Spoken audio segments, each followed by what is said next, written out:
भारतीय राजनीति में परिवारवाद को नया मुद्दा नहीं, लेकिन जब किसी राजनीतिक दल के भीतर फैसले कुछ चुनिंदा लोगों तक सीमित रहने लगे तो सवाल उठना स्वाभाविक है। आपको बताएं कि देखिए, जिस तरह से सवाल लगातार उठ रहे हैं सारे प्रदेशों में, जिस तरह से परिवारवाद, भाई भतीजावाद का ये जो सिलसिला चल रहा है, ऐसे में बड़े सवाल राजनीति में खड़े हो रहे हैं कि आखिर क्या राजनीति सिर्फ परिवारवाद तक सीमित रह गई है।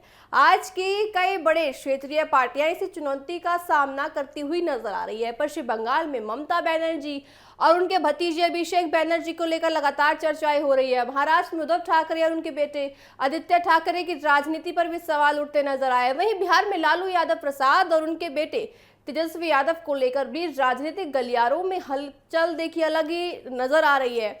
इन सभी घटनाओं ने परिवारवाद और संगठन के बीच संतुलन को एक बार फिर बहस का विषय बना दिया है। किसी भी राजनीतिक दल की सबसे बड़ी ताकत उसके कार्यकर्ता, संगठन और जनता का भरोसा होता है। जब कार्यकर्ताओं को ये महसूस होने लगता है कि उनकी मेहनत से ज्यादा महत्व परिवार के लोगों का किया जा रहा है, तब पार्टी के भीतर असंतोष बढ़ना लाजमी है और बढ़ता हुआ नजर भी आने लगता है। यही वजह है कि समय समय पर कई बड़े दलों में बगावत देखने को मिलती है। सवाल सिर्फ परिवार के किसी सदस्य की राजनीति में आने का नहीं है दर्शकों, बल्कि सवाल यह है कि क्या संगठन में बाकी नेताओं हैं, उनकी कार्यकर्ताओं का भी बराबरी का सम्मान है, उनका बराबरी का अवसर उनको मिलता है, नहीं मिलता है, यही सवाल खड़ा होता है। पश्चिम बंगाल में विधानसभा चुनाव के बाद टीएमसी को लेकर लगातार राजनीतिक जो चर्चा है वो अलग अलग नजर आई। पार्टी के भीतर असंतोष की खबरें सामने आई। कई नेताओं के अलग होने और संगठन में मतभेद की चर्चाओं ने राजनीतिक माहौल को और ज्यादा गर्म कर दिया है। विपक्ष लगातार ये आरोप लगा रहा है कि पार्टी में फैसले कुछ लोगों तक सीमित रह गए हैं और इसी वजह से पुराने नेता खुद को अब देखिए कहीं ना कहीं पिछड़ा हुआ महसूस कर रहे हैं। इन आरोपों के बीच ममता बनर्जी और उनके भतीजे अभिषेक बनर्जी का नाम सबसे ज्यादा चर्चा में। हालांकि पार्टी की ओर से इन आरोपों को राजनीतिक बयान कहा जा रहा है, लेकिन लगातार उठ रहे सवालों ने इस मुद्दे को सुर्खियों में बना दिया है। महाराष्ट्र की राजनीति में कुछ ऐसे ही देखने को मिला है। शिवसेना में हुए बड़े राजनीतिक घटनाक्रम के बाद उद्धव ठाकरे की नेतृत्व क्षमता और संगठन पर पकड़ को लेकर भी कई तरह की बहस देखने को मिली। विरोधियों ने आरोप लगाया कि पार्टी में फैसले सीमित दायरे में रहकर लिए जा रहे थे।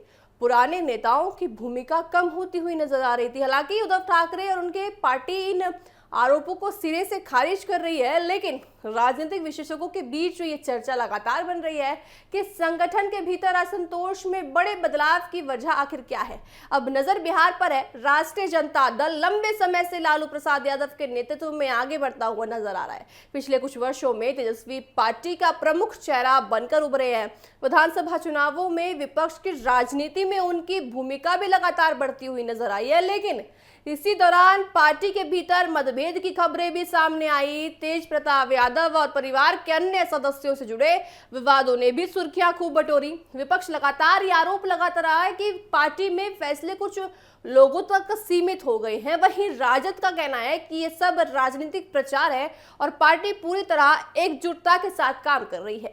भारतीय राजनीति के इतिहास पर नजर डालें तो कोई ऐसा पार्टी नहीं है या फिर ये पार्टी रही है जहां नेतृत्व परिवार के भीतर ही आगे बढ़ा है। समाजवादी पार्टी, शिवसेना, राष्ट्रीय जनता दल, टीएमसी और कई अन्य क्षेत्रीय दलों को लेकर समय समय पर परिवारवाद की बहस तेज होती हुई नजर आई है। समर्थकों का कहना है कि किसी भी परिवार का सदस्य लोकतांत्रिक तरीके से राजनीति में आ ना सकता है यदि उसे जनता का समर्थन मिले। वही आलोचनाओं का तर्क है कि जब संगठन में अवसर केवल परिवार तक सीमित हो जाए तब कार्यकर्ताओं का मनोबल पूरी तरह कमजोर होता हुआ नजर आता है और इसका असर पार्टी की मजबूती पर भी कहीं ना कहीं दिखाई देता है। राजनीतिक जानकारों का मानना है कि किसी भी दल के लिए सबसे बड़ी चुनौती संगठन को मजबूत बनाए रखना है। अगर कार्यकर्ता, नेता और संगठन एकजुट रहे तो पार्टी मुश्किल परिस्थितियों से भी बाहर निकल सकती है, लेकिन अगर अंदरूनी मतभेद बढ़ जाए तो इसका असर चुनावी प्रदर्शन पर भी साफ तौर से नजर आता है।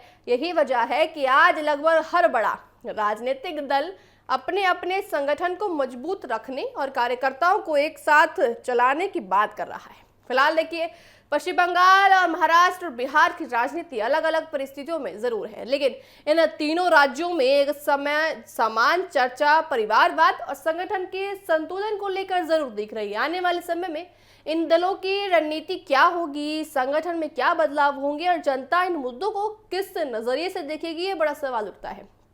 इन पर सभी की नजरें भी बनी हुई है। इतना जरूर है कि लोकतंत्र में किसी भी राजनीतिक दल की असली ताकत केवल एक नेता या एक परिवार नहीं, बल्कि उसका मजबूत संगठन, समर्पित कार्यकर्ता और जनता का विश्वास होता है। यही तीन आधार किसी भी पार्टी के भविष्य को तय करते हैं और आने वाले राजनीतिक समीकरणों को भी इनकी भूमिका सबसे अहम नजर आती है। तो देखा जाएगा कि जो परिवारवाद का सिलसिला कुछ देशों यानी प्रदेशों में चलता हुआ नजर आ रहा है, कुछ पार्टियों में चलता हुआ नजर आ रहा है, आने वाले दिनों में ये परिवारवाद किस दिशा में जाता हुआ नजर आता है, परिवारवाद खत्म होता है नहीं होता है, इस पर भी बड़ा सवाल खड़ा होता है। देखिए, अगर बीजेपी की बात करें तो बीजेपी का लगातार ये कहना है कि इन तमाम पार्टियों में परिवारवाद पहले से ही होता था और साथ ही परिवारवाद के चलते जो जनता के द्वारा चुने हुए जाते हैं, सांसद हों, एमएलसी हों, उनको उतना सम्मान ये पार्टी नहीं देती है क्योंकि इनकी प्राथमिकता अपने परिवार के लोग होते हैं। तो देखा जाएगा कि परिवारवाद का जो सिलसिला राजनीति में चल रहा है, ये आने वाले दिनों में क्या कुछ और रुख लेता हुआ नजर आता है।